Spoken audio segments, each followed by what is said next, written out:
Surf ਜੀ ਦੀ ਸ਼ਾਨ ਹਾਂ ਤੇ ਨੂਰ ਨੂਰਪੁਰੀ ਦਾ ਮੈਂ रूह मैं बटाले वाले कादर यार दी की जिउणा हुण मेरा खुबड़ी दा सोहणिया अद्धी हाँ मैं तेरी अद्धी हाँ चनाओ पार दी। ਸਾਹਿਤਕ ਗੀਤ ਜਾਂ ਫਿਰ ਉੱਦਾਂ ਦੇ ਗੀਤ ਜਿਹੜੇ ਕਿ ਲਿਰਿਕਸ ਵਾਈਜ਼ ਬਹੁਤ ਰਿਚ ਹੋਣ, ਉਹਨਾਂ ਨੂੰ ਸੇਮ ਪਲੇਟਫਾਰਮ ਤੇ ਖੜਾ ਕੀਤਾ ਜਾਵੇ ਤੇ ਫਿਰ ਲੋਕਾਂ ਕੋਲ ਆਪਸ਼ਨ ਹੋਵੇ ਕਿ ਉਹ ਕੀ ਚੁਣਨਾ ਚਾਹੁੰਦੇ ਆ। 22 ਸਾਲਾਂ ਦਾ ਮੁੰਡਾ ਆ, ਉਹਦਾ ਗੀਤ ਆ ਕੀ ਕਿਸੇ ਨੇ ਸ਼ੋਰ ਸੁਣਨਾ, ਕੀ ਕਰਨਾ ਬੜਕਾਂ ਦਾ, ਕੀ ਕਰਨਾ ਅਸੀਂ ਜੰਗਲ ਵੱਢ ਕੇ ਕੱਢੀਆਂ ਸੜਕਾਂ ਦਾ, ਕੀ ਮੁਨਾਫਾ ਖੱਟਾਂਗੇ ਅਸੀਂ ਵੇਚ ਵੇਚ ਕੇ ਪਾਣੀ ਨੂੰ, ਕਿਸ ਦੀ ਨਜ਼ਰ ਲੱਗ ਗਈ ਪੰਜਾਬ ਦੀ ਧਰਤੀ ਰਾਣੀ ਨੂੰ। ਉਹ ਵੀ ਸਾਡੀ ਮਤਲਬ ਬਣਾਈ ਹੋਈ ਆ। ਗਾਉਣ ਵਾਲੇ ਕਹਿ ਦਿੰਦੇ ਸੀ ਕਿ ਆ ਸਾਨੂੰ ਗਾਉਣਾ ਪੈਂਦਾ ਕਿਉਂਕਿ ਲੋਕ ਇੱਦਾਂ ਦਾ ਸੁਣਦੇ ਆ, ਤੇ ਸੁਣਨ ਵਾਲੇ ਇਹ ਕਹਿ ਦਿੰਦੇ ਆ ਵੀ ਲੋਕ ਇੱਦਾਂ ਦਾ ਗਾਉਂਦੇ ਆ। ਇਹਨਾਂ 4 ਸਾਲਾਂ ਦੇ ਵਿੱਚ ਕੀ ਅਸੀਂ ਉਸ ਆਡੀਅנס ਨੂੰ ਵੀ ਆਪਣੇ ਨਾਲ ਜੋੜ ਪਾਏ ਆ ਜਿੰਨਾ ਤੱਕ ਅਸੀਂ ਚਾਹੁੰਦੇ ਸੀਗੇ ਕਿ ਜੋ ਉਹ ਸੁਣ ਰਹੇ ਨੇ ਉਹਨਾਂ ਦੇ ਨਾਲ ਇੱਕ ਆਪਸ਼ਨ ਉਹਨਾਂ ਕੋਲੇ ਹੋਰ ਜਾਵੇ। ਜਿਹੜਾ ਜੀਵੇ ਪੰਜਾਬ 'ਚ ਆਪਾਂ ਸਿਲੈਕਟ ਕਰਦੇ ਆ ਉਹ ਕਿਤੇ ਨਾ ਕਿਤੇ ਫੈਮਲੀਜ਼ ਦੇ ਨਾਲ ਬਹਿ ਕੇ ਸੁਣਨ ਵਾਲਾ ਕੰਟੈਂਟ ਆ। ਵੀ ਉਹਨੂੰ ਐ ਨਹੀਂ ਕਹਿ ਸਕਦੇ ਵੀ ਸਿਰਫ ਇੱਕ ਕਮਿਊਨਿਟੀ ਦਾ ਜਾਂ ਇੱਕ ਤਬਕੇ ਦਾ ਉਹ ਕੰਟੈਂਟ ਹੈਗਾ। ਪਰ ਜਿਵੇਂ ਵੰਜਲੀ ਵਜਾਉਂਦਾ ਜਿਹੜਾ ਬੰਦਾ, ਉਹ ਉਹਦੇ 'ਚ ਆਪਣੇ ਸਾਹ ਭਰਦਾ, ਉਹ ਤੁਸੀਂ ਇਲੈਕਟ੍ਰੋਨਿਕਲੀ ਨਹੀਂ ਭਰ ਸਕਦੇ। ਸੋ ਸਿਰਫ ਇੰਨਾ ਹੀ ਨਹੀਂ ਹੈਗਾ ਕਿ ਆਪਾਂ ਗਏ ਉੱਥੇ ਗੀਤ ਸੁਣ ਕੇ ਆ ਗਏ, ਉੱਥੇ ਹੋਰ ਬਹੁਤ ਸਾਰੀਆਂ ਚੀਜ਼ਾਂ ਨੇ ਜਿਵੇਂ ਸਾਜ਼ਾਂ ਨੂੰ ਲੈ ਕੇ ਅਸੀਂ ਆਪਣੀ ਜਾਣਕਾਰੀ ਵਧਾ ਸਕਦੇ ਹਾਂ। ਕੀ ਕਹਿੰਦੇ ਹੱਥ ਬੁਣਤੀ ਦੀਆਂ ਚੀਜ਼ਾਂ ਨੇ, ਬੇਸ਼ੱਕ ਉਹ ਸਾਡੇ ਹੱਥ ਕਢਾਈ ਦੀਆਂ ਚੀਜ਼ਾਂ ਨੇ। ਰਵਿੰਦਰਨਾਥ ਟੈਗੋਰ ਹੁਣੀ ਇੱਥੇ ਆ ਕੇ ਇਸ ਸੰਗੀਤ ਨੂੰ ਜਦੋਂ ਦਰਬਾਰ ਸਾਹਿਬ ਸੁਣਦੇ ਆ ਤੇ ਉਹ ਕੰਪੋਜੀਸ਼ਨਾਂ ਨੂੰ ਉੱਥੋਂ ਲੋਕੀ ਬਾਲੀਵੁੱਡ ਵਾਲੇ ਚੋਰੀ ਕਰਕੇ ਲੈ ਕੇ ਜਾਂਦੇ ਆ ਜਾਂ ਕੁਛ ਲੈ ਕੇ ਜਾਂਦੇ ਆ, ਹਨਾ। ਉਦੋਂ ਤੀਕ ਪੰਜਾਬੀ ਤੇ ਨਹੀਂ ਮਰਦੀ ਜਦੋਂ ਤੀਕ ਪੰਜਾਬਣ ਕੋਈ ਜਣਦੀ ਰਹੇਗੀ।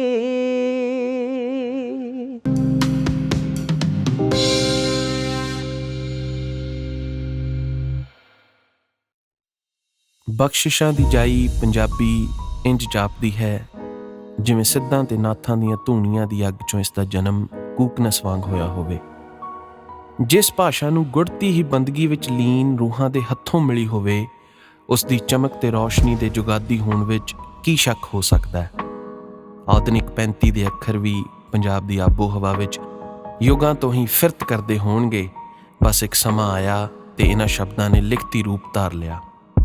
ਅੱਜ ਵੀ ਤੁਸੀਂ ਉਹਨਾਂ ਸ਼ਬਦਾਂ ਨੂੰ ਰੋਹੀਆਂ ਤੇ ਬੇਲਿਆਂ 'ਚ ਗੂੰਜਦੇ ਸੁਣ ਸਕਦੇ ਹੋ ਜੋ ਕਦੇ ਸੁਖਨ ਦੇ ਵਾਰਿਸ ਨੇ ਮਲਕਾ ਹੰਸ ਦੀ ਮਸੀਤ ਵਿੱਚ ਉਚਾਰੇ ਸੀ, ਤੇ ਉਹ ਵਾਕ ਅੱਜ ਵੀ ਪੰਜਾਬ ਦੀ ਫਿਜ਼ਾ ਵਿੱਚ ਤੈਰਦੇ ਨੇ ਜੋ ਕਦੇ ਨਾਥਾਂ ਤੇ ਯੋਗੀਆਂ ਨੇ ਟਿੱਲਿਆਂ ਵਿੱਚ ਪੜ੍ਹੇ ਸੀ।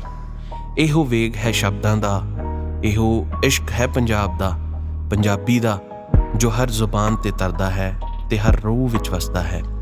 ਇਸੇ ਵੇਗ 'ਚੋਂ, ਇਸੇ ਰੌਸ਼ਨੀ 'ਚੋਂ ਅਸਮਾਨ ਨੂੰ ਚੀਰਦਾ ਹੋਇਆ ਇੱਕ ਚਾਨਣ ਪੈਦਾ ਹੁੰਦਾ ਹੈ ਤੇ ਇੱਕ ਪੁਕਾਰ ਉੱਠਦੀ ਹੈ, ਜੀਵੇ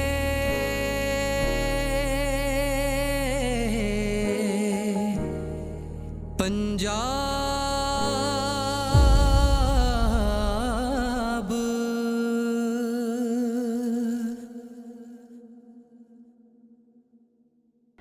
ਬੀ ਸੋਸ਼ਲ ਵੇਖ ਰਹੇ ਸਾਰੇ ਦਰਸ਼ਕਾਂ ਦਾ ਮੈਂ ਸਵਾਗਤ ਕਰਦੀ ਹਾਂ। ਉਮੀਦ ਹੈ ਕਿ ਤੁਸੀਂ ਸਾਰੇ ਠੀਕ ਠਾਕ ਹੋਵੋਗੇ। ਸਤਿ ਸ਼੍ਰੀ ਅਕਾਲ। ਅੱਜ ਦੇ ਇਸ ਐਪੀਸੋਡ ਦੇ ਵਿੱਚ ਸਾਡੇ ਨਾਲ ਜੀਵੇ ਪੰਜਾਬ ਤੋਂ ਕੁਮਾਰ ਸੌਰਵ ਹੋਣਗੇ ਅਤੇ ਜੀਵੇ ਪੰਜਾਬ ਦੇ ਕਲਾਕਾਰ ਮਨਜਿੰਦਰ ਸਿੰਘ ਹੋਣਗੇ। ਪੰਜਾਬੀ ਸਾਹਿਤ ਅਤੇ ਲੋਕ ਕਲਾਵਾਂ ਨੂੰ ਜਿਉਂਦਿਆਂ ਰੱਖਣ ਦੇ ਲਈ 2018 ਦੇ ਵਿੱਚ ਇਹ ਉਦਮ ਸ਼ੁਰੂ ਹੋਇਆ ਸੀ ਜਿਸ ਨੂੰ ਨਾਮ ਦਿੱਤਾ ਗਿਆ ਜੀਵੇ ਪੰਜਾਬ। ਜੀਵੇ ਪੰਜਾਬ ਦਾ ਆਉਣ ਵਾਲੀ 4 ਦਸੰਬਰ ਨੂੰ ਗੁਰੂ ਨਾਨਕ ਭਵਨ ਵਿਖੇ, ਗੁਰੂ ਨਾਨਕ ਦੇਵ ਭਵਨ ਲੁਧਿਆਣਾ ਵਿਖੇ ਇੱਕ ਪ੍ਰੋਗਰਾਮ ਹੋ ਰਿਹਾ। ਉਸ ਪ੍ਰੋਗਰਾਮ ਬਾਬਤ ਆਪਾਂ ਉਹਨਾਂ ਦੇ ਨਾਲ ਗੱਲਬਾਤ ਕਰਾਂਗੇ ਅਤੇ ਜੀਵੇ ਪੰਜਾਬ ਦਾ ਉਦੇਸ਼ ਕੀ ਹੈ, ਹੁਣ ਤੱਕ ਇਹਨਾਂ ਦਾ ਇੰਨੇ ਸਾਲਾਂ ਦਾ 4 ਸਾਲਾਂ ਦਾ ਕੀ ਤਜਰਬਾ ਰਿਹਾ, ਕਿਹੜੇ ਲੋਕ ਕਿਵੇਂ ਇਹਨਾਂ ਦੇ ਨਾਲ ਆ ਕੇ ਜੁੜਦੇ ਰਹੇ ਅਤੇ ਅੱਜ ਦੇ ਇਸ ਕਮਰਸ਼ੀਅਲ ਯੁੱਗ ਦੇ ਵਿੱਚ ਜੀਵੇ ਪੰਜਾਬ ਨੂੰ ਜਿਉਂਦਾ ਰੱਖਣਾ ਜਾਂ ਜੀਵੇ ਪੰਜਾਬ ਨੂੰ ਚੱਲਦਾ ਰੱਖਣਾ ਕਿੰਨਾ ਔਖਾ ਸੀ ਜਾਂ ਕਿੰਨਾ ਸੌਖਾ ਸੀ। ਇਹ ਸਭ ਗੱਲਾਂ ਬਾਤਾਂ ਅੱਜ ਅਸੀਂ ਉਹਨਾਂ ਦੇ ਨਾਲ ਕਰਾਂਗੇ। ਸਭ ਤੋਂ ਪਹਿਲਾਂ ਅਸੀਂ ਉਹਨਾਂ ਨੂੰ ਜੀ ਆਏ ਕਹਿੰਦੇ ਹਾਂ। ਸਤਿ ਸ਼੍ਰੀ ਅਕਾਲ ਮਨਜਿੰਦਰ ਭਾਜੀ। ਸਤਿ ਸ਼੍ਰੀ ਅਕਾਲ ਕੁਮਾਰ ਭਾਜੀ। ਸਤਿ ਸ਼੍ਰੀ ਅਕਾਲ। ਕੀ ਹਾਲ ਚਾਲ ਨੇ? ਬਹੁਤ ਵਧੀਆ, ਤੁਸੀਂ ਦੱਸੋ ਆਪਣਾ? ਬਹੁਤ ਵਧੀਆ। ਤੇ ਸਭ ਤੋਂ ਪਹਿਲਾਂ ਤਾਂ ਤੁਹਾਨੂੰ ਵਧਾਈਆਂ 4 ਦਸੰਬਰ ਦੇ ਇਸ ਇਵੈਂਟ ਦੇ ਲਈ, ਤੇ ਹਮੇਸ਼ਾ ਦੀ ਤਰ੍ਹਾਂ ਇਹ ਇਵੈਂਟ ਵੀ ਸਕਸੈਸਫੁਲ ਰਹੇ ਅਸੀਂ ਉਮੀਦ ਕਰਦੇ ਹਾਂ। ਬਹੁਤ ਬਹੁਤ ਧੰਨਵਾਦ ਤੁਹਾਡਾ। ਤੇ ਸਭ ਤੋਂ ਪਹਿਲਾਂ ਮੈਂ ਤੁਹਾਡੇ ਤੋਂ ਜਾਣਨਾ ਚਾਹੂੰਗੀ ਕਿਉਂਕਿ ਤੁਸੀਂ ਜੀਵੇ ਪੰਜਾਬ ਦੇ ਕਰਤਾ ਧਰਤਾ ਹੋ ਕੀ ਸਿਰਫ ਤੁਹਾਡੇ ਨਾਲ ਹੀ ਜਿਵੇਂ ਪੰਜਾਬ ਸ਼ੁਰੂ ਹੋਇਆ ਸੀ ਜਾਂ ਤੁਹਾਡੇ ਨਾਲ ਬੈਕ ਹੈਡ ਤੇ ਵੀ ਕੁਝ ਲੋਕ ਜੁੜੇ ਹੋਏ ਜਿਹੜੇ ਕਿ ਇਸ ਉਦਮ ਨੂੰ ਸ਼ੁਰੂ ਕਰਨ ਦੇ ਵਿੱਚ ਤੁਹਾਡੇ ਸਹਿਯੋਗੀ ਰਹੇ? ਜਦੋਂ ਆਪਾਂ ਜੀਵੇ ਪੰਜਾਬ ਦੀ ਗੱਲ ਕਰਦੇ ਹਾਂ ਤਾਂ ਬਹੁਤ ਦੇਰ ਪਹਿਲਾਂ ਮੈਂ ਹੁਣੇ ਵੀ ਘਰਦਿਆਂ ਨਾਲ ਵੀ ਇਹੀ ਗੱਲ ਕਰ ਰਿਹਾ ਸੀ ਕਿ ਅਸੀਂ ਸੋਚਦੇ ਹਾਂ ਵੀ ਉਹ ਵੀ ਕਹਿੰਦੇ ਹੁੰਦੇ ਵੀ ਤੂੰ ਹੈਗਾ ਤਾਂ ਜੀਵੇ ਪੰਜਾਬ ਚੱਲ ਰਿਹਾ, ਜਾਂ ਮੈਂ ਇੱਦਾਂ ਸੋਚਦਾ ਕਿ ਮੇਰੇ ਹੋਣ ਨਾਲ ਹੈ ਨਾ ਮੈਂ ਹੋਵਾਂ ਤਾਂ ਜੀਵੇ ਪੰਜਾਬ ਚੱਲ ਰਿਹਾ। ਪਰ ਜਦੋਂ ਇਹਦੀ ਸ਼ੁਰੂਆਤ ਕੀਤੀ ਸੀ ਤਾਂ ਬਹੁਤ ਸਾਰੇ ਐਸੇ ਲੋਕ ਸੀ ਜਿਨ੍ਹਾਂ ਨੂੰ ਮੈਂ ਜਾਣਦਾ ਵੀ ਨਹੀਂ ਸੀਗਾ, ਉਹ ਇਸ ਕਾਰਜ 'ਚ ਆ ਕੇ ਉਹਨਾਂ ਨੇ ਆਪਣਾ ਹਿੱਸਾ ਪਾਇਆ ਅਤੇ ਉਹਨਾਂ ਦੀ ਬਦੌਲਤ, ਉਹਨਾਂ ਸਾਰੇ ਬੰਦਿਆਂ ਦੀ ਬਦੌਲਤ, ਜਿਹਦੇ 'ਚੋਂ ਸਭ ਤੋਂ ਪਹਿਲਾਂ ਤਾਂ ਬਿਸਤਰੋ 226 ਜੋ ਕਿ ਲੁਧਿਆਣਾ ਵਿਖੇ ਹੈਗਾ, ਉਹਨਾਂ ਨੂੰ ਮੈਂ ਇੱਕ ਫੋਕ ਸ਼ੋਅ ਦਾ ਕਨਸੈਪਟ ਦੱਸਿਆ ਸੀਗਾ ਕਿ ਅਸੀਂ ਇਹ ਕਰਨਾ ਚਾਹੁੰਦੇ ਹਾਂ, ਅਤੇ ਉਹਨਾਂ ਨੇ ਕਿਹਾ ਕਿ ਤੁਸੀਂ ਇਸ ਚੀਜ਼ ਨੂੰ ਬਿਲਕੁਲ ਇਹਨੂੰ ਅੱਗੇ ਲੈ ਕੇ ਆਉਣਾ ਚਾਹੀਦਾ, ਇਹਨੂੰ ਲੋਕ ਸਾਜ਼ਾਂ ਨੂੰ, ਲੋਕ ਗੀਤਾਂ ਨੂੰ। ਸੋ ਉਸ ਰੈਸਟੋਰੈਂਟ ਦੇ ਵਿੱਚ ਇੱਕ ਕਨਸੈਪਟ ਨੂੰ ਸ਼ੁਰੂ ਕਰਦੇ ਹੋਏ, ਉੱਥੋਂ ਸ਼ੁਰੂ ਕਰਦੇ ਹੋਏ ਫਿਰ ਬਹੁਤ ਸਾਰੇ ਲੋਕ ਜਿਹੜੇ ਨਾਲ ਜੁੜੇ ਹੋਏ ਸੀ, ਚਾਹੇ ਉਹ ਬਿਸਤਰੋ ਵਾਲੇ ਸੀਗੇ, ਚਾਹੇ ਉਹ ਸਾਡੇ ਮਿੱਤਰ ਸੀਗੇ ਗੁਰੂ ਨਾਨਕ ਦੇਵ ਇੰਜੀਨੀਅਰਿੰਗ ਕਾਲਜ ਤੋਂ ਜਿੱਥੋਂ ਮੈਂ ਪੜ੍ਹਿਆ, ਅਤੇ ਉਹਨਾਂ ਸਾਰਿਆਂ ਦੇ ਸਾਥ ਦੇ ਨਾਲ ਹੀ ਇਹਨਾਂ ਨੂੰ ਸ਼ੁਰੂ ਕੀਤਾ। ਅਤੇ ਬਹੁਤ ਸਾਰੇ ਨਾਮ ਇੱਦਾਂ ਦੇ ਸੀਗੇ, ਜੇ ਮੈਂ ਹੁਣ ਇਕੱਲਾ ਨਾਮ ਲੈਣ ਲੱਗੂਗਾ ਮੈਨੂੰ ਲੱਗਦਾ ਕੁਛ ਰਹਿ ਜਾਣਗੇ ਤਾਂ ਫਿਰ ਉਹ ਕੋਈ ਨਾਰਾਜ਼ ਨਾ ਹੋਵੇ, ਇਸ ਕਰਕੇ ਬਹੁਤ ਸਾਰੇ ਲੋਕ ਸੀਗੇ ਜਿਨ੍ਹਾਂ ਦੇ ਸਹਾਇਤਾ ਨਾਲ, ਜਿਨ੍ਹਾਂ ਦੀ ਮਦਦ ਦੇ ਨਾਲ, ਜਿਨ੍ਹਾਂ ਦੇ ਸਾਥ ਦੇ ਨਾਲ ਜੀਵੇ ਪੰਜਾਬ ਅਸੀਂ 2018 'ਚ ਸ਼ੁਰੂ ਕੀਤਾ ਸੀਗਾ। ਬਿਲਕੁਲ, ਤੁਹਾਡੀ ਕਾਫੀ ਠੰਡੀ ਹੋ ਜਾਣੀ ਹੈ, ਲੈ ਲਓ ਨਾਲ ਦੀ ਨਾਲ। ਪਰ ਕਿਉਂਕਿ 2018 'ਚ ਆ ਕੇ ਤੁਸੀਂ ਜਿਵੇਂ ਪੰਜਾਬ ਨੂੰ ਸ਼ੁਰੂ ਕੀਤਾ, ਅਤੇ ਅੱਜ ਦੇ ਇਸ ਦੌਰ ਦੇ ਵਿੱਚ ਤੁਸੀਂ ਕਿਵੇਂ ਸੋਚਿਆ ਕਿ ਇਹ ਆਈਡੀਆ ਸਕਸੈਸਫੁਲ ਹੋ ਸਕਦਾ? ਕਿਉਂਕਿ ਬਹੁਤ ਹੀ ਜਿਵੇਂ ਆਪਾਂ ਕਹਿੰਦੇ ਨੇ ਸਾਡੇ ਮਿੱਦੇ ਇੰਨੇ ਸਟਰੋਂਗ ਨਹੀਂ ਰਹੇ ਹੈਗੇ, ਇੰਨਾ ਹੈਲਦੀ ਕੰਟੈਂਟ ਸਾਨੂੰ ਨਹੀਂ ਬਚਦਾ। ਉਹਦੇ 'ਚ ਭੈਣ ਜੀ ਇਹੀ ਸੀਗਾ ਕਿ ਜਦੋਂ ਅਸੀਂ ਛੋਟੇ ਸੀਗੇ ਨਾ, ਤਾਂ ਜਿਵੇਂ 7ਵੀਂ 8ਵੀਂ ਜਮਾਤ 'ਚ ਪੜ੍ਹਦੇ ਸੀਗੇ, ਮੇਰਾ ਜਿਹੜਾ ਫੈਮਿਲੀ ਬੈਕਗਰਾਊਂਡ ਸੀਗਾ ਉਹ ਸਾਰਾ ਮਿਊਜ਼ੀਕਲ ਰਿਹਾ। ਮੇਰੇ ਮਾਤਾ ਹੋਣੀ ਬਹੁਤ ਇੰਡਸਟਰੀ 'ਚ ਉਹ ਸਿੰਗਿੰਗ ਕਰਦੇ ਰਹੇ ਹੈ ਨਾ, ਕੁਲਦੀਪ ਮਾਨਕ ਅੰਕਲ ਹੋਣਾ ਨਾਲ, ਸੁਰਿੰਦਰ ਸ਼ਿੰਦਾ ਜੀ ਨਾਲ, ਕਾਫੀ ਆਰਟਿਸਟ ਨਾਲ ਉਹਨਾਂ ਦਾ ਰਾਬਤਾ ਸੀਗਾ। ਅਤੇ ਸਿਮਿਲਰਲੀ ਇੱਦਾਂ ਹੀ ਸੀਗਾ ਕਿ ਪਾਪਾ ਹੋਣੀ ਵੀ ਉਸੇ ਫੀਲਡ 'ਚ ਸੀਗੇ, ਅਤੇ ਉਹ ਫਿਰ ਫੋਰਨ ਕੰਟਰੀਜ਼ 'ਚ ਚਲੇ ਜਾਂਦੇ ਸੀ ਆਪਣੇ ਈਵੈਂਟਸ ਲਈ, ਆਪਣੇ ਸ਼ੋਜ਼ ਲਈ। ਅਤੇ ਇੱਕ ਵਾਰੀ ਜਦੋਂ ਮਤਲਬ 6ਵੀਂ ਮੈਂ ਜਮਾਤ ਦੇ ਵਿੱਚ ਸੀਗਾ, ਉਹਨਾਂ ਨੇ ਕਿਹਾ ਕਿ ਅਸੀਂ ਹੁਣ ਕਿਉਂਕਿ ਬਹੁਤ ਟੂ ਐਂਡ ਫਰੋ ਟਰੈਵਲ ਕਰਦੇ ਹਾਂ, ਤਾਂ ਅਸੀਂ ਚਾਹੁੰਦੇ ਹਾਂ ਵੀ ਇਹ ਬੱਚਾ ਜਿਹੜਾ ਆ ਵੀ ਇਹਨੂੰ ਕਿਤੇ ਪਰਮਾਨੈਂਟਲੀ ਇੱਕ ਥਾਂ 'ਤੇ ਰੱਖਿਆ ਜਾਵੇ, ਨਹੀਂ ਤਾਂ ਇਹ ਸਾਡੇ ਨਾਲ ਉਸ ਤਰੀਕੇ ਨਾਲ ਘੁੰਮੂਗਾ। ਅਤੇ ਉਹਨਾਂ ਨੇ ਫਿਰ ਮੈਨੂੰ ਮੇਰੀ ਵੱਡੀ ਭੈਣ ਕੋਲ ਰੱਖਿਆ, ਅਤੇ ਜਦੋਂ ਮੈਂ ਉੱਥੇ ਗਿਆ, ਪਹਿਲਾਂ ਮੈਂ ਸ਼ਹਿਰ 'ਚ ਸੀਗਾ, ਲੁਧਿਆਣੇ ਸ਼ਹਿਰ 'ਚ ਰਹਿ ਰਿਹਾ ਸੀਗਾ, ਫਿਰ ਪਟਿਆਲੇ ਲਾਗੇ ਉਹਨਾਂ ਦਾ ਪਿੰਡ ਸੀ ਦੇਵੀ ਨਗਰ। ਉੱਥੇ ਜਦੋਂ ਉਹਨਾਂ ਨੇ ਮੈਨੂੰ ਰੱਖਿਆ ਤਾਂ ਮੇਰੀ ਭੈਣ ਹੁਣੀ ਗੁਰਬਾਣੀ ਨਾਲ ਬਹੁਤ ਜੁੜੇ ਹੋਏ ਸੀਗੇ, ਸੇਵਾ ਭਾਵਨਾ ਨਾਲ ਬਹੁਤ ਜੁੜੇ ਹੋਏ ਸੀਗੇ, ਅਤੇ ਉੱਥੇ ਰਹਿ ਕੇ ਫਿਰ ਜਿੱਥੇ ਮਤਲਬ ਉਹਨਾਂ ਨੇ ਮੈਨੂੰ ਇਹ ਸਮਝਾਉਣਾ ਕਿ ਜੀ ਦੇਖੋ ਆਹ ਸਾਇੰਸ ਜਾਂ ਮੈਥ ਦੀ ਆਪਾਂ ਸਟੱਡੀ ਕਰਦੇ ਹਾਂ, ਤਾਂ ਸ਼ਾਮ ਨੂੰ ਸਾਡੇ ਘਰੇ ਮਤਲਬ ਬਾਬਾ ਬੁੱਲੇ ਸ਼ਾਹ ਹੁਣਾਂ ਦੀ ਕਿਤਾਬ ਲੈ ਕੇ ਅਸੀਂ ਇੱਕ ਚੈਪਟਰ ਪੜ੍ਹਨਾ ਉਹਨਾਂ ਦੀ ਜੀਵਨੀ ਬਾਰੇ, ਜਾਂ ਫਿਰ 5ਵੀਂ ਪਾਤਸ਼ਾਹੀ ਬਾਰੇ, ਗੁਰੂ ਅਰਜਨ ਪਾਤਸ਼ਾਹ ਬਾਰੇ ਅਸੀਂ ਕੁਝ ਦੇਖਣਾ ਵੀ ਆਹ ਦੇਖੋ ਚੌਥੀ ਪਾਤਸ਼ਾਹੀ ਨਾਲ ਕਿੰਨਾ ਪ੍ਰੇਮ ਸੀ ਉਹਨਾਂ ਦਾ। ਇੱਦਾਂ ਹੀ ਉਹਨਾਂ ਨੇ ਕੰਪੇਅਰ ਕਰਨਾ ਕਿ ਆਹ ਦੇਖੋ ਸ਼ਾਹ ਇਨਾਇਤ ਨਾਲ ਬਾਬਾ ਬੁੱਲੇ ਸ਼ਾਹ ਦੇ ਮੁਰਸ਼ਦ ਸੀਗੇ ਜਿਹੜੇ, ਉਹਨਾਂ ਨਾਲ ਕਿੰਨਾ ਪ੍ਰੇਮ ਸੀਗਾ ਬਾਬਾ ਬੁੱਲੇ ਸ਼ਾਹ ਹੁਣਾਂ ਦਾ।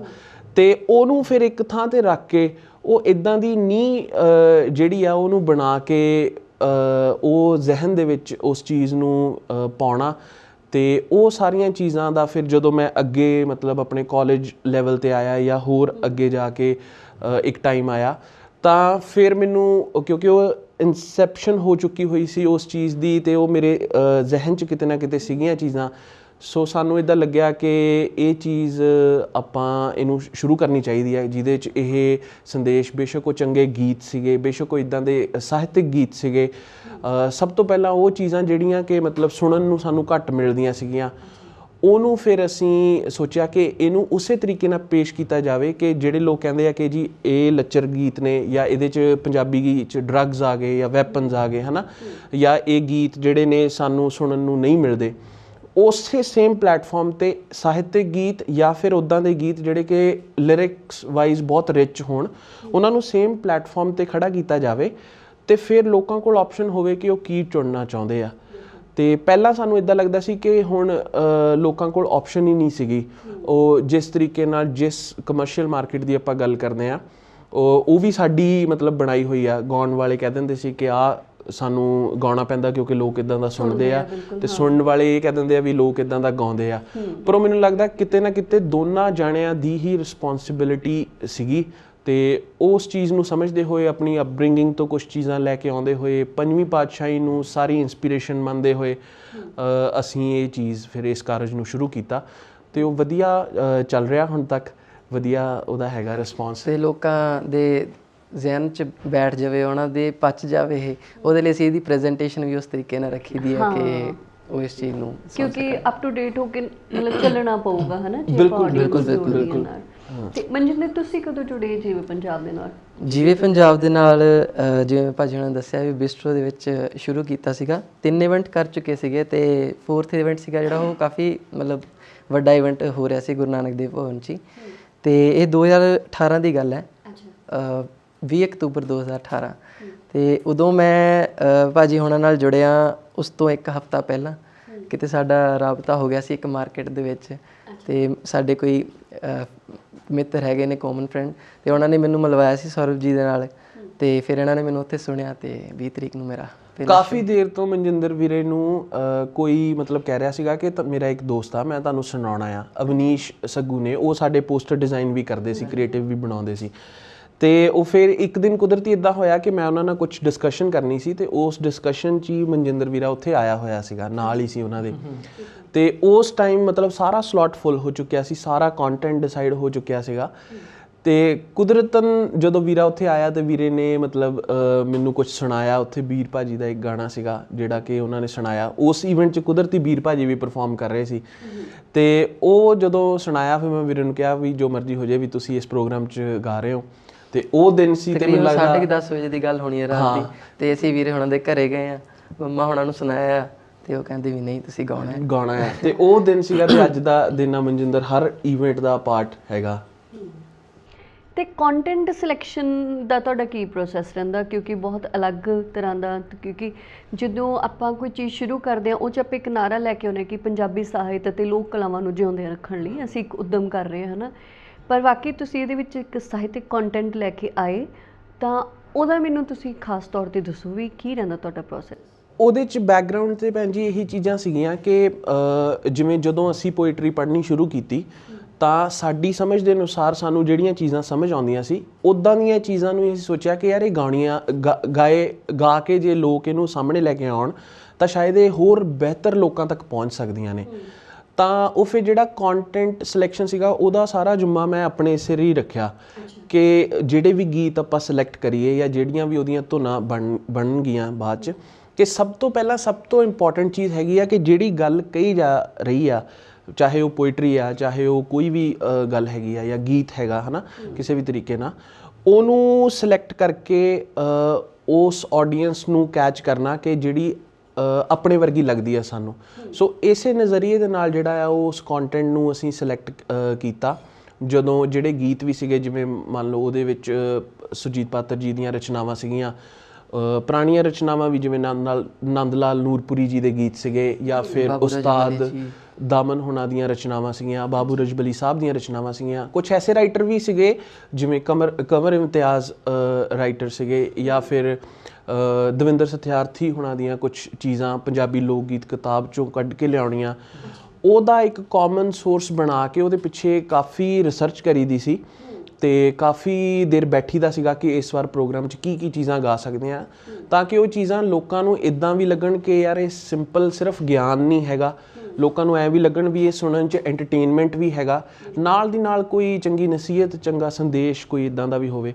ਸੋ ਇਸ ਤਰੀਕੇ ਨਾਲ ਇਹਦਾ ਕੰਟੈਂਟ ਦਾ ਜਿਹੜਾ ਪ੍ਰੋਸੈਸ ਆ ਉਹ ਸਾਰਾ ਮੈਂ ਸਿਲੈਕਟ ਕਰਨਾ ਸ਼ੁਰੂ ਕੀਤਾ। ਬਾਕੀ ਆਨਲਾਈਨ ਵੀ ਅਗਰ ਕੋਈ ਮਤਲਬ ਚਾਹੁੰਦਾ ਹੈ ਕਿ ਇਹ ਚੀਜ਼ਾਂ ਸਾਡੀਆਂ ਲਿਖੀਆਂ ਹੋਈਆਂ ਗਾਈਆਂ ਜਾਣ ਤਾਂ ਉਹ ਸੁਣ ਲਈਦੀਆਂ ਨੇ, ਪਰ ਆਖਰ ਤੇ ਕਰਤਾ ਧਰਤਾ ਜੀ ਡਿਸਾਈਡ ਕਰਦੇ ਨੇ ਵੀ ਕੀ ਗਾਇਆ ਜਾਏਗਾ ਤੇ ਕੀ ਨਹੀਂ ਗਾਇਆ ਜਾਏਗਾ। ਉਹਦੇ ਵਿੱਚ ਵੀ ਇਹ ਹੁੰਦਾ ਜਿਵੇਂ ਨਵੇਂ ਰਾਈਟਰਸ ਹੁੰਦੇ ਆ ਸਾਡੇ ਕੋਲ ਹੈ ਨਾ, ਉਹ ਆਉਂਦੇ ਆ, ਜਾਂ ਫਿਰ ਜਿਵੇਂ ਨਵਾਬ ਖਾਨ ਵੀਰੇ ਹੋਣਾ ਦੇ ਗੀਤ ਇਸ ਵਾਰ ਗਾਏ ਜਾਣਗੇ 4 ਦਸੰਬਰ ਵਾਲੇ ਪ੍ਰੋਗਰਾਮ।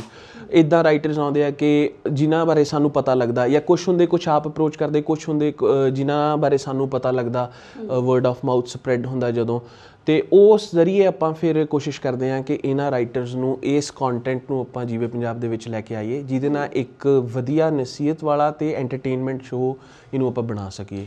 ਇੱਕ ਚੀਜ਼ ਮੈਨੂੰ ਬਹੁਤ ਇਮਾਨਦਾਰੀ ਨਾਲ ਦੱਸਿਓ ਤੁਸੀਂ ਕਿ ਜਦੋਂ ਤੁਸੀਂ ਸ਼ੁਰੂ ਕੀਤਾ ਹੋਣਾ ਤਾਂ ਓਬਵੀਅਸਲੀ ਸਾਡੇ ਨਾਲ ਉਹ ਆਡੀਅנס ਜੁੜੀ ਹੋਊਗੀ ਜਿਹੜੀ ਪਹਿਲਾਂ ਹੀ ਸਾਹਿਤ ਦੇ ਨਾਲ ਜੁੜੀ ਹੋਈ ਸੀ ਜਾਂ ਫਿਰ ਇਦਾਂ ਦੀ ਰੁਚੀ ਰੱਖਦੀ ਹੋਊਗੀ, ਹੈ ਨਾ। ਪਰ ਇਹਨਾਂ 4 ਸਾਲਾਂ ਦੇ ਵਿੱਚ ਕੀ ਅਸੀਂ ਉਸ ਆਡੀਅנס ਨੂੰ ਵੀ ਆਪਣੇ ਨਾਲ ਜੋੜ ਪਾਏ ਹਾਂ ਜਿੰਨਾ ਤੱਕ ਅਸੀਂ ਚਾਹੁੰਦੇ ਸੀਗੇ ਕਿ ਜੋ ਉਹ ਸੁਣ ਰਹੇ ਨੇ ਉਹਨਾਂ ਦੇ ਨਾਲ ਇੱਕ ਆਪਸ਼ਨ ਉਹਨਾਂ ਕੋਲੇ ਹੋਰ ਜਾਵੇ? ਤੁਹਾਡਾ ਕੀ ਐਕਸਪੀਰੀਅੰਸ ਰਿਹਾ?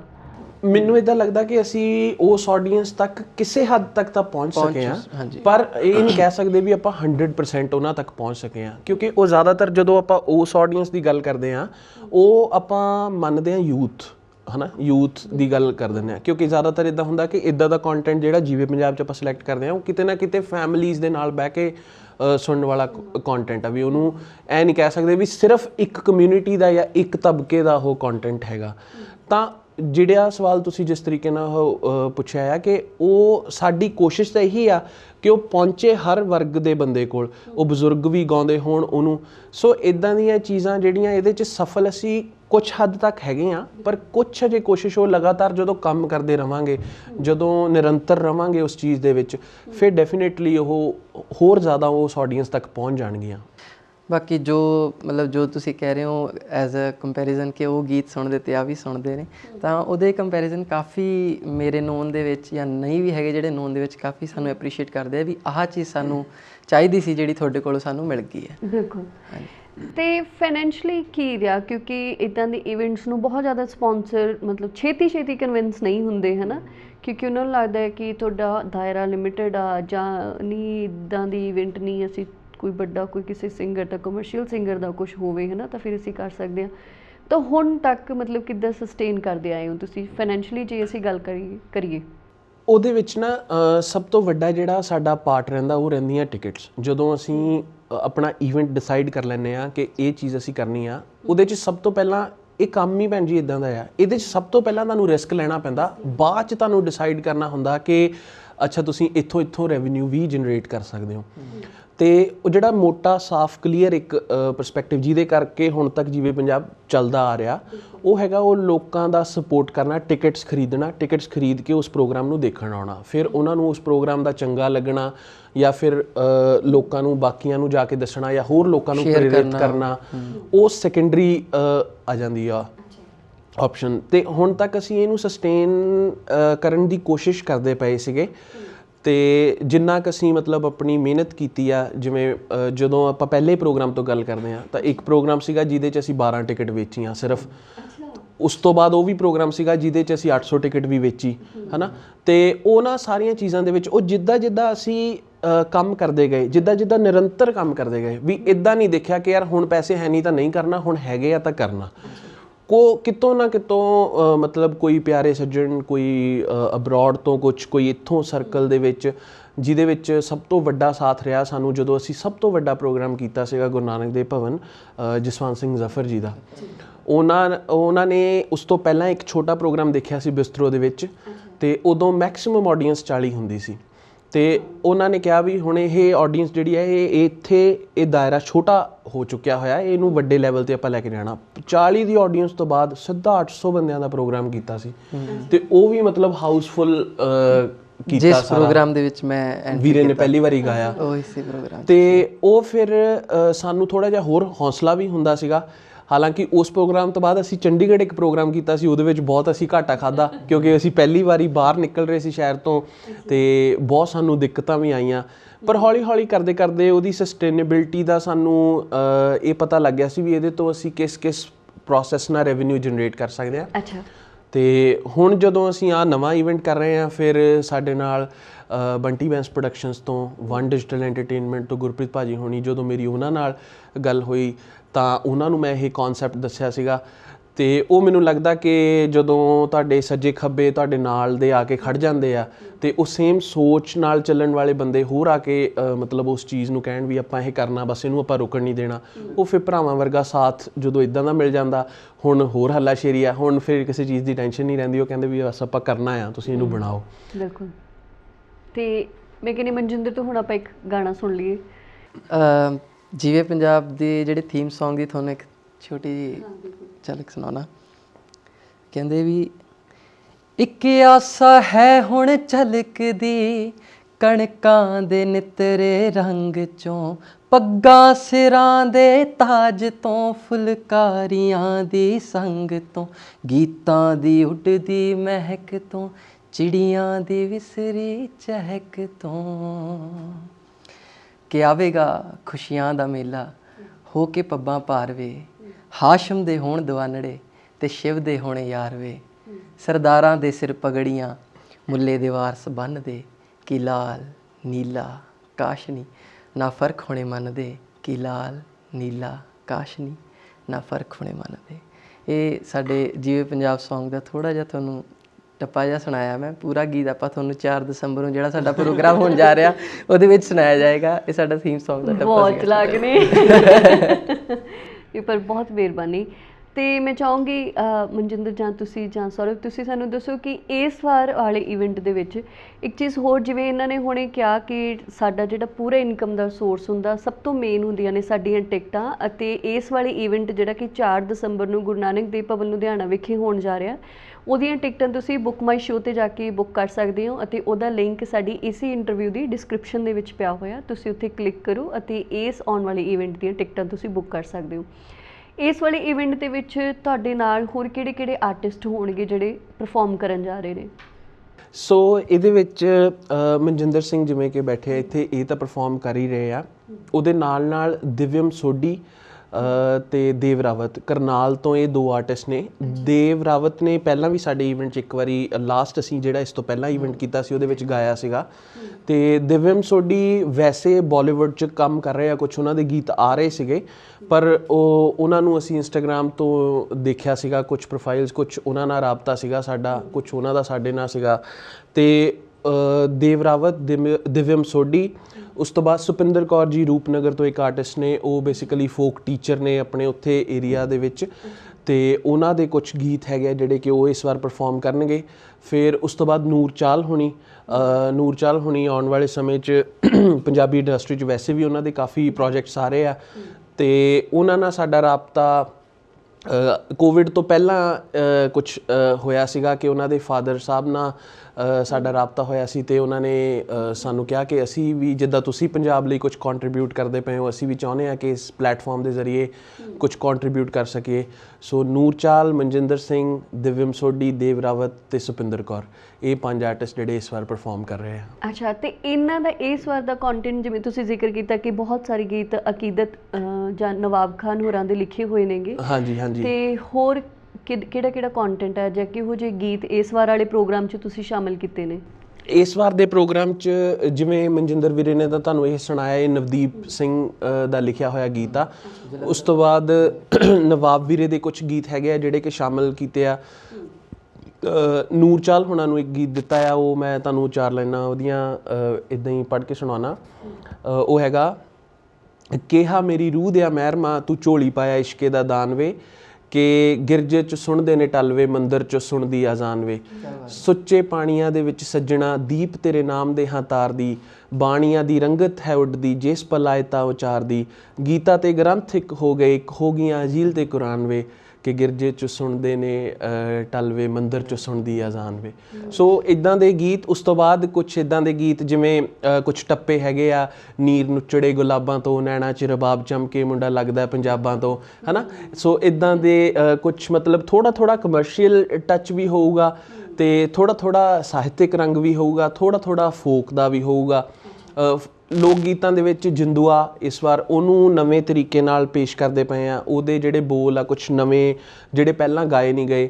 ਫਿਰ ਹੀਰ ਦੀ ਕਲੀ ਬਾਬੂ ਰਜਬਲੀ ਸਾਹਿਬ ਦੀ ਰਚਨਾ ਆ, ਉਹਦੇ 'ਤੇ ਜਸਵੰਤ ਭਵਰਾ ਜੀ ਹੁਣਾਂ ਦੀ ਕੰਪੋਜੀਸ਼ਨ, ਤੇ ਉਹ ਸਾਰੇ ਫੋਕ ਦੇ ਵਿੱਚ ਤਾਂ ਗਾਉਂਦੇ ਆ, ਜਨਮ ਦੇ ਦਿਓ ਮਾਪਿਓ ਹੋਰ ਕਰਮ ਨਾ ਦੇ ਲੈਣੇ, ਪਰ ਉਹਦੇ ਵਿੱਚ ਹੀ ਨਵੇਂ ਲਿਰਿਕਸ ਬਾਬੂ ਰਜਬਲੀ ਸਾਹਿਬ ਦੇ ਲਿਖੇ ਹੋਏ ਉਸੇ ਬਹਿਰ ਦੇ ਵਿੱਚ ਉਹ ਲੈ ਕੇ ਆ ਰਹੇ ਆ।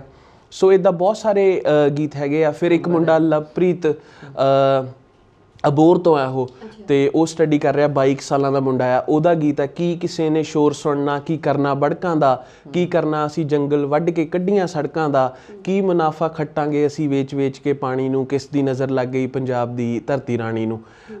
ਇੱਦਾਂ ਦੇ ਗੀਤ। ਫਿਰ ਉਸ ਤੋਂ ਬਾਅਦ ਝੂਮਰ ਦੀਆਂ ਬੋਲੀਆਂ, ਝੂਮਰ ਦਾ ਇੱਕ ਪਾਰਟ ਉਹ ਮਨਜਿੰਦਰ ਵੀਰਾ ਪਲੇ ਕਰ ਰਿਹਾ। ਸੋ ਮਤਲਬ ਇਹਨੂੰ ਅਸੀਂ ਇੱਕ ਕੰਪਲੀਟ ਪੈਕੇਜ ਦੀ ਤਰ੍ਹਾਂ ਬਣਾਇਆ। ਇਹਦੇ 'ਚ ਫੋਕ ਵੀ ਆ, ਇਹਦੇ 'ਚ ਸੂਫੀ ਵੀ ਆ, ਇਹਦੇ 'ਚ ਕਮਰਸ਼ੀਅਲ ਵੀ ਹੈਗਾ, ਤੇ ਨਾਲ ਦੀ ਨਾਲ ਇਹਦੇ 'ਚ ਬਹੁਤ ਚੰਗਾ ਮਿਠਾਸ ਭਰੇ ਆ ਹੋਰ ਬਹੁਤ ਸਾਰੀਆਂ ਚੀਜ਼ਾਂ ਨੇ। ਇੱਕ ਹੋਰ ਤੁਸੀਂ ਪਿਛਲੇ ਇੱਕ ਇਵੈਂਟ ਤੇ ਵੀ ਤੁਸੀਂ ਇੱਕ ਬੁੱਕ ਰਿਲੀਜ਼ ਕੀਤੀ ਸੀ, ਤੇ ਇਸ ਵਾਰ ਵੀ ਕੋਈ ਇੱਕ ਕਿਤਾਬ ਤੁਸੀਂ ਕਰ ਰਹੇ ਹੋ ਰਿਲੀਜ਼? ਹਾਂ, ਉਸ ਤੋਂ ਪਹਿਲਾਂ 3 ਅਗਸਤ ਨੂੰ ਪਟਿਆਲੇ, ਕੋਵਿਡ ਤੋਂ ਪਹਿਲਾਂ ਜਿਹੜਾ ਇਵੈਂਟ ਹੋਇਆ ਸੀਗਾ, 3 ਅਗਸਤ ਨੂੰ ਪਟਿਆਲੇ ਅਸੀਂ ਕਿਤਾਬ ਸੀ ਕਰਨਜੀਤ ਕੋਮਲ ਹੋਣਾ ਦੀ ਬਰਕਤ ਕਿਤਾਬ ਰਿਲੀਜ਼ ਕੀਤੀ ਸੀਗੀ, ਤੇ ਉਹ ਅਸੀਂ ਜੀਵੇ ਪੰਜਾਬ ਨੇ ਇੱਕ ਤਰੀਕੇ ਨਾਲ ਸਪੋਰਟ ਕੀਤਾ ਸੀ ਉਸ ਟਾਈਮ ਤੇ। ਪਰ ਉਹ ਮਤਲਬ ਫੁੱਲ ਫਲੈਜ ਫਸਟ ਪਬਲੀਕੇਸ਼ਨ ਆਪਣੇ ਵੱਲੋਂ ਸੀਗੀ, ਸੈਕਿੰਡ ਉਹਨਾਂ ਨੇ ਫਿਰ ਖੁਦ ਕੀਤੀ ਸੀਗੀ। ਤੇ ਇਸ ਪ੍ਰੋਗਰਾਮ ਦੇ ਉੱਤੇ ਇੱਕ ਕਿਤਾਬ ਆ ਨਿਵੇਦਿਤਾ, ਉਹਦਾ ਨਾਮ ਜਿਹੜਾ ਹੈਗਾ ਕਿਤਾਬ ਦਾ ਨਾਮ ਹੀ ਨਿਵੇਦਿਤਾ ਆ, ਤੇ ਲਿਖੀ ਆ ਨਿਵੇਦਿਤਾ ਸ਼ਰਮਾ ਜੀ ਨੇ। ਉਹਨਾਂ ਨਾਲ ਰਾਬਤਾ ਸਾਡਾ ਕਿਸੇ ਦੇ ਘਰੇ ਮਤਲਬ ਹੋਇਆ ਸੀ, ਕਿਸੇ ਨੇ ਇੰਟਰੋਡਿਊਸ ਕਰਾਇਆ ਸੀ, ਤੇ ਫਿਰ ਉਹਨਾਂ ਦਾ ਇੱਕ ਗੀਤ ਅਸੀਂ ਜੀਵੇ ਪੰਜਾਬ 'ਚ ਗਾਇਆ ਸੀ। ਜਦੋਂ ਉਹਨਾਂ ਬਾਰੇ ਮੈਨੂੰ ਕਿਸੇ ਨੇ ਦੱਸਿਆ ਕਿ ਇਹਨਾਂ ਦੀ ਪੂਰੀ ਕਿਤਾਬ ਮਤਲਬ ਤਿਆਰ ਪਈ ਹੈ, ਤੇ ਮੈਂ ਉਹ ਖਲੜਾ ਪੜ੍ਹਿਆ ਸੀਗਾ, ਤਾਂ ਮੈਨੂੰ ਲੱਗਿਆ ਕਿ ਜੀਵੇ ਪੰਜਾਬ ਦੇ ਪਲੇਟਫਾਰਮ ਤੋਂ ਇਸ ਚੀਜ਼ ਨੂੰ ਆਪਾਂ ਹੋਰ ਅੱਗੇ ਲੈ ਕੇ ਜਾ ਸਕਦੇ ਹਾਂ, ਇੱਦਾਂ ਦੀਆਂ ਪੋਇਮਸ ਨੂੰ। ਉਹਨਾਂ ਦਾ ਇੱਕ ਗੀਤ ਬਹੁਤ ਪਿਆਰਾ ਸੀ, ਬੱਦਲਾਂ ਤੋਂ ਕੂਲੀ ਚੰਨਾ ਰੀਝ ਵੇ ਸਾਡੜੀ, ਸ਼ਰੀਂ ਦੇ ਫੁੱਲਾਂ ਜਿੰਨਾ ਭਾਰ, ਕਾਸ਼ਨੀ ਦੁਪੱਟੇ ਉੱਤੇ ਆ ਕੇ ਲਲਾਰੀ ਨੂੰ ਰੰਗਾ ਦੇ ਸੋਹਣੀ ਪੰਖੂਆਂ ਦੀ ਡਾਰ। ਤੇ ਇਹ ਮੇਰਾ ਫੇਵਰਿਟ ਗੀਤ ਹੈ। ਇਹ ਗੀਤ ਚੰਡੀਗੜ੍ਹ ਅਸੀਂ ਪ੍ਰੋਗਰਾਮ ਕੀਤਾ ਸੀ, ਉਦੋਂ ਗਾਇਆ ਗਿਆ ਸੀਗਾ। ਸੋ ਇਸ ਵਾਰ ਨਿਵੇਦਿਤਾ ਕਿਤਾਬ ਜਿਹੜੀ ਆ ਉਹ ਪ੍ਰੋਗਰਾਮ ਦੇ ਨਾਲ ਨਾਲ ਅਸੀਂ ਰਿਲੀਜ਼ ਕਰਦੇ ਪਏ ਹਾਂ। ਹੋਰ ਵੀ ਬਹੁਤ ਸਾਰੀਆਂ ਚੀਜ਼ਾਂ ਹੋਣਗੀਆਂ ਪ੍ਰੋਗਰਾਮ ਦੇ ਵਿੱਚ, ਜਿਵੇਂ ਜੀਵੇ ਪੰਜਾਬ ਨੂੰ ਮੈਂ ਪਹਿਲਾਂ ਹੀ ਕਹਿਣਾ ਹੁੰਦਾ ਕਿ ਮਿਊਜ਼ਿਕ ਇੱਕ ਪਾਰਟ ਹੈ ਸਾਡਾ, ਹੈ ਨਾ ਵੀ। ਸ਼ੁਰੂ ਅਸੀਂ ਉਹਦੇ ਤੋਂ ਕੀਤਾ ਕਿਉਂਕਿ ਉਹ ਇੱਕ ਜ਼ਰੀਆ ਆ ਜਿਹਦੇ ਨਾਲ ਅਸੀਂ ਆਪਣੀ ਗੱਲ ਛੇਤੀ ਲੋਕਾਂ ਤੱਕ ਪਹੁੰਚਾ ਸਕਦੇ ਹਾਂ। ਪਰ ਉਹਦੇ ਪਿੱਛੇ ਜੀਵੇ ਪੰਜਾਬ ਦਾ ਜਿਹੜਾ ਕਨਸੈਪਟ ਆ, ਉਹਦੇ ਪਿੱਛੇ ਹੋਰ ਬਹੁਤ ਸਾਰੀਆਂ ਲੋਕ ਕਲਾਵਾਂ ਹੈਗੀਆਂ ਨੇ। ਬੇਸ਼ੱਕ ਉਹ ਸਾਡੀ ਕੀ ਕਹਿੰਦੇ ਹੱਥ ਬੁਣਤੀ ਦੀਆਂ ਚੀਜ਼ਾਂ ਨੇ, ਬੇਸ਼ੱਕ ਉਹ ਸਾਡੇ ਹੱਥ ਕਢਾਈ ਦੀਆਂ ਚੀਜ਼ਾਂ ਨੇ, ਜਾਂ ਫਿਰ ਮਤਲਬ ਹੱਥੀਂ ਕਿਰਤ ਨੂੰ ਜੀਵੇ ਪੰਜਾਬ ਕੋਸ਼ਿਸ਼ ਕਰਦਾ ਕਿ ਇਹਨੂੰ ਹੋਰ ਬੜਾਵਾ ਦਿੱਤਾ ਜਾਵੇ। ਉਹਦੇ 'ਚ ਕੁਛ ਦਰੀਆਂ, ਕੁਛ ਫੁਲਕਾਰੀਆਂ, ਜਾਂ ਫਿਰ ਜਿਵੇਂ ਐਤਕੀ ਅਸੀਂ ਉੱਥੇ ਤੁਸੀਂ ਦੇਖੋਗੇ ਕੋਟੀਆਂ ਦਾ ਸਟਾਲ ਹੋਊਗਾ ਜੀਵੇ ਪੰਜਾਬ ਉਸ ਟੈਗ ਦੇ ਅੰਡਰ, ਹੈ ਨਾ। ਅਤੇ ਇੱਦਾਂ ਦੀਆਂ ਬਹੁਤ ਸਾਰੀਆਂ ਚੀਜ਼ਾਂ ਅਸੀਂ ਚਾਹੁੰਦੇ ਹਾਂ ਕਿ ਜਿਹੜੇ ਹੱਥੀਂ ਕੰਮ ਕਰਨ ਵਾਲੇ ਬੰਦੇ ਆ ਉਹ ਅੱਗੇ ਆਉਣ।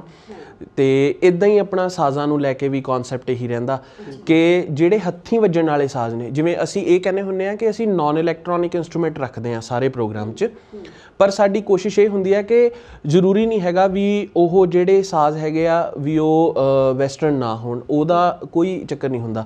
ਰਵਾਇਤੀ ਸਾਜ਼ ਤਾਂ ਹੁੰਦੇ ਹੀ ਹੁੰਦੇ ਆ, ਪਰ ਉਹਦੇ ਨਾਲ ਫਿਊਜ਼ਨ ਹੁੰਦਾ। ਪਰ ਜਿਵੇਂ ਵੰਜਲੀ ਵਜਾਉਂਦਾ ਜਿਹੜਾ ਬੰਦਾ, ਉਹ ਉਹਦੇ ਵਿੱਚ ਆਪਣੇ ਸਾਹ ਭਰਦਾ, ਉਹ ਤੁਸੀਂ ਇਲੈਕਟ੍ਰੋਨਿਕਲੀ ਨਹੀਂ ਭਰ ਸਕਦੇ। ਬਿਲਕੁਲ।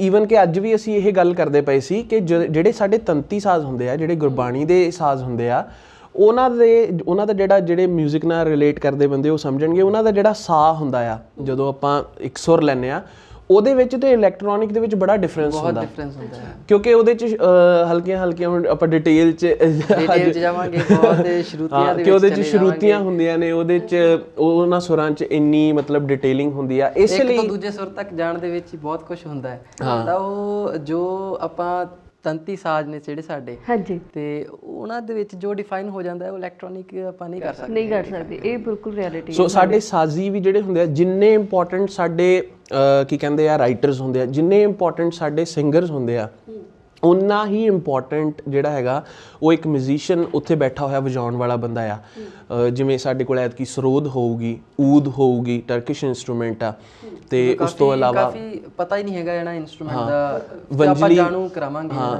ਵੰਜਲੀ ਹੋਊਗੀ, ਫਿਰ ਦਿਲਰਬਾ ਹੋਊਗੀ, ਤੇ ਇਸ ਤਰੀਕੇ ਦੀਆਂ ਚੀਜ਼ਾਂ ਤੁਹਾਨੂੰ ਦੇਖਣ ਨੂੰ ਮਿਲਣਗੀਆਂ। ਸੋ ਸਿਰਫ ਇੰਨਾ ਹੀ ਨਹੀਂ ਹੈਗਾ ਕਿ ਆਪਾਂ ਗਏ ਉੱਥੇ ਗੀਤ ਸੁਣ ਕੇ ਆ ਗਏ, ਉੱਥੇ ਹੋਰ ਬਹੁਤ ਸਾਰੀਆਂ ਚੀਜ਼ਾਂ ਨੇ, ਜਿਵੇਂ ਸਾਜ਼ਾਂ ਨੂੰ ਲੈ ਕੇ ਅਸੀਂ ਆਪਣੀ ਜਾਣਕਾਰੀ ਵਧਾ ਸਕਦੇ ਹਾਂ। ਅਤੇ ਇਸ ਤੋਂ ਇਲਾਵਾ ਜਿਵੇਂ ਹੱਥ ਦੀਆਂ ਬਣੀਆਂ ਹੋਈਆਂ ਬਹੁਤ ਸਾਰੀਆਂ ਚੀਜ਼ਾਂ ਨੇ ਜਿਹੜੀਆਂ ਉੱਥੇ ਰਹਿਣਗੀਆਂ, ਤੇ ਕਿਤਾਬਾਂ ਦਾ ਸਟਾਲ ਹੋਊਗਾ, ਹੈ ਨਾ। ਕੋਈ ਕਿਤਾਬ ਇੱਕ ਤੁਸੀਂ ਆਪਾਂ ਇੱਥੇ ਵੀ ਰੱਖੀ ਹੈ, ਮੇਰਾ ਪਿੰਡ, ਤੁਸੀਂ ਗਿਫਟ ਕਰ ਰਹੇ ਹੋ? ਹਾਂਜੀ, ਮੇਰਾ ਪਿੰਡ ਇਸ ਵਾਰ ਜਿਹੜੀ ਆ ਉਹ ਕੁਝ ਸੱਜਣ ਆਉਂਦੇ ਹੁੰਦੇ ਆ ਜਿਨ੍ਹਾਂ ਨੂੰ ਅਸੀਂ ਸਪੈਸ਼ਲੀ ਬੁਲਾਉਂਦੇ ਆ। ਉਹ ਕੁਝ ਇੰਡਸਟਰੀ ਦੇ ਲੋਕ ਹੁੰਦੇ ਆ, ਕੁਝ ਸੰਗੀਤਕ ਪਰਿਵਾਰ 'ਚੋਂ ਕੁਝ ਲੋਕ ਹੁੰਦੇ ਆ, ਤੇ ਫਿਰ ਉਹਨਾਂ ਨੂੰ ਅਸੀਂ ਕਹਿੰਦੇ ਆ ਕਿ ਤੁਸੀਂ ਇਹ ਪ੍ਰੋਗਰਾਮ ਨੂੰ ਆ ਕੇ ਦੇਖੋ। ਦੇਖ ਕੇ ਤੁਸੀਂ ਪਹਿਲਾਂ ਨਹੀਂ ਦੱਸਣਾ ਵੀ ਕਿੱਥੇ ਜਾ ਰਹੇ ਹੋ ਤੁਸੀਂ, ਵੀ ਤੁਸੀਂ ਆ ਕੇ ਦੇਖੋ ਤੁਹਾਨੂੰ ਕਿੱਦਾਂ ਦਾ ਲੱਗਦਾ। ਜੇ ਤੁਹਾਨੂੰ ਵਧੀਆ ਲੱਗਦਾ ਤਾਂ ਫਿਰ ਤੁਸੀਂ ਲੋਕਾਂ ਨੂੰ ਦੱਸੋ ਕਿ ਜੀ ਅਸੀਂ ਇਹ ਪ੍ਰੋਗਰਾਮ ਦੇਖ ਕੇ ਆਏ ਸੀ ਜਿਵੇਂ ਪੰਜਾਬ, ਸਾਨੂੰ ਇਹਨੂੰ ਸਪੋਰਟ ਕਰਨਾ ਚਾਹੀਦਾ। ਤੇ ਉਹਨਾਂ ਨੂੰ ਅਸੀਂ ਗਿਫਟ ਕਰਨ ਲਈ ਕੁਝ ਉੱਦਾਂ ਦੀਆਂ ਚੀਜ਼ਾਂ ਬਣਾ ਰਹੇ ਹਾਂ। ਫਿਰ ਕੁਝ ਇਲਸਟ੍ਰੇਸ਼ਨਸ ਹੈਗੀਆਂ, ਸਾਡੇ ਸੈਟ ਡਿਜ਼ਾਈਨਰ ਨੇ ਦਰਸ਼ਨ ਸਿੰਘ ਗਰੇਵਾਲ, ਉਹਨਾਂ ਨੇ ਕੁਝ ਆਰਟ ਵਰਕ ਬਣਾਇਆ, ਉਹ ਵੀ ਸਾਰਾ ਲਿਖਤ ਦਾ ਹੀ ਕੰਮ ਕਰਦੇ ਆ ਜਾਂ ਹੱਥ ਦਾ ਹੀ ਕੰਮ ਕਰਦੇ ਆ। ਉਹ ਕੁਝ ਸਕੈਚਸ ਹੋਣਗੇ, ਉੱਥੇ ਤੁਸੀਂ ਖਰੀਦ ਵੀ ਸਕੋਗੇ ਉਹਨਾਂ ਸਾਰੀਆਂ ਚੀਜ਼ਾਂ ਨੂੰ। ਬਿਲਕੁਲ। ਤੇ ਅਸੀਂ ਸਾਰੇ ਜਾ ਰਹੇ ਹਾਂ ਇਸ ਪ੍ਰੋਗਰਾਮ ਦੇ ਵਿੱਚ, ਤੇ ਮੈਂ ਚਾਹੂੰਗੀ ਕਿ ਤੁਸੀਂ ਵੀ ਜ਼ਰੂਰ ਸ਼ਿਰਕਤ ਕਰੋ। ਜੇ ਸਾਡਾ 5 ਜਣਿਆਂ ਦਾ ਪਰਿਵਾਰ ਹੈ, ਘੱਟੋ ਘੱਟ ਅਸੀਂ 2 ਜਾਂ 1 ਜਣਾ ਤਾਂ ਜਾ ਸਕਦੇ ਹਾਂ, ਤੇ ਮੈਨੂੰ ਲੱਗਦਾ ਕਿ ਇਹਦੇ ਨਾਲ ਹੀ ਸਾਡੇ ਕੋਲ ਬਹੁਤ ਸਾਰੀ ਆਡੀਅנס ਪਹੁੰਚ ਜਾਏ। ਬਿਲਕੁਲ ਬਿਲਕੁਲ। ਸੋ ਪ੍ਰੋਗਰਾਮ ਤੇ ਜਾਣ ਦੇ ਲਈ ਤੁਸੀਂ ਆਪਣੀ ਟਿਕਟ ਬੁੱਕ ਕਰ ਸਕਦੇ ਹੋ ਬੁੱਕ ਮਾਈ ਸ਼ੋ ਤੇ ਜਾ ਕੇ, ਜਿਹਦਾ ਲਿੰਕ ਸਾਡੇ ਇਸੇ ਇੰਟਰਵਿਊ ਦੀ ਡਿਸਕ੍ਰਿਪਸ਼ਨ ਦੇ ਵਿੱਚ ਹੈਗਾ। ਤੁਸੀਂ ਉੱਥੇ ਜਾਓ, ਟਿਕਟਾਂ ਬੁੱਕ ਕਰੋ, ਅਤੇ ਜਾਂਦੇ ਜਾਂਦੇ ਮਨਜਿੰਦਰ ਹੋਰਾਂ ਤੋਂ ਆਪਾਂ ਇੱਕ ਗੀਤ ਮੈਨੂੰ ਲੱਗਦਾ ਹੋਰ ਸੁਣੀਏ, ਹੈ ਨਾ? ਹਾਂ, ਉਹ ਸੁਣ ਸਕਦੇ ਹਾਂ। ਸ਼ਰਫ ਜੀ ਦੀ ਸ਼ਾਨ ਹਾਂ ਤੇ ਨੂਰ ਨੂਰਪੁਰੀ ਦਾ ਮੈਂ, ਰੂਹ ਮੈਂ ਬਟਾਲੇ ਵਾਲੇ ਕਾਦਰ ਯਾਰ ਦੀ। ਕੀ ਜਿਉਣਾ ਹੁਣ ਮੇਰਾ ਖੁਬੜੀ ਦਾ ਸੋਹਣਿਆ, ਅੱਧੀ ਹਾਂ ਮੈਂ ਤੇਰੀ ਅੱਧੀ ਹਾਂ ਚਨਾਉ ਪਾਰ ਦੀ। ਪੂਰਨ ਦੀ ਸੁੰਦਰਾ ਤੇ ਗੋਰਖ ਦੀ ਗੋਦੜੀ ਹਾਂ, ਰਾਵੀ ਵਿੱਚ ਡੁੱਬਦੀ ਮੈਂ ਚੀਕ ਬੇਗੋਨਾਰ ਦੀ। ਸਿੱਠਣੀ ਦੀ ਕੁੜਤੀ ਤੇ ਨੱਥ ਹਾਂ ਸੁਹਾਗ ਦੀ ਮੈਂ, ਬੋਲੀਆਂ ਤੇ ਟੱਪਿਆਂ ਦੇ ਦੰਗਲ ਨਹਾਰ ਦੀ। ਬੋਲੀ ਮੈਂ ਪੰਜਾਬੀ, ਪੰਜਾਬ ਵਿੱਚ ਰਸ ਮੇਰਾ, ਪੀ ਲਵੇ ਜਿਹੜਾ ਉਹਦੀ ਹਿੱਕੜੀ ਨੂੰ ਠਾਰ ਦੀ। ਪੀ ਲਵੇ ਜਿਹੜਾ ਉਹਦੀ ਹਿੱਕੜੀ ਨੂੰ ਠਾਰ ਦੀ। ਬਹੁਤ ਵਧੀਆ, ਬਹੁਤ ਮਿਹਰਬਾਨੀ। ਸੌਰਵ, ਤੁਸੀਂ ਕੁਝ ਕਹਿਣਾ ਚਾਹੋਗੇ ਕਿ ਤੁਸੀਂ ਇਸ ਵਾਰ ਲੋਕਾਂ ਤੋਂ ਕੀ ਉਮੀਦ ਰੱਖ ਰਹੇ ਹੋ ਜਿਵੇਂ ਪੰਜਾਬ ਦੇ ਇਸ ਇਵੈਂਟ ਨੂੰ ਲੈ ਕੇ? ਮੈਂ ਸਾਰਿਆਂ ਨੂੰ ਬਹੁਤ ਦੋਵੇਂ ਹੱਥ ਜੋੜ ਕੇ ਬੇਨਤੀ ਕਰਨਾ ਚਾਹੂੰਗਾ ਕਿ ਜਿਵੇਂ ਪੰਜਾਬ, ਜਿੱਥੇ ਅਸੀਂ ਮੁਹੱਬਤ ਦੀ ਗੱਲ ਕਰਦੇ ਹਾਂ, ਹੈ ਨਾ, ਇਹਦਾ ਜਿਹੜਾ ਵਿਜ਼ਨ ਹੈਗਾ ਜਾਂ ਇਹਦਾ ਜਿਹੜਾ ਜਿਸ ਸੋਰਸ ਤੋਂ ਜਿਵੇਂ ਪੰਜਾਬ ਸ਼ੁਰੂ ਹੁੰਦਾ, ਉਹਦੀ ਸਾਰੀ ਇੰਸਪੀਰੇਸ਼ਨ ਪੰਜਵੀਂ ਪਾਤਸ਼ਾਹੀ ਆ, ਹੈ ਨਾ।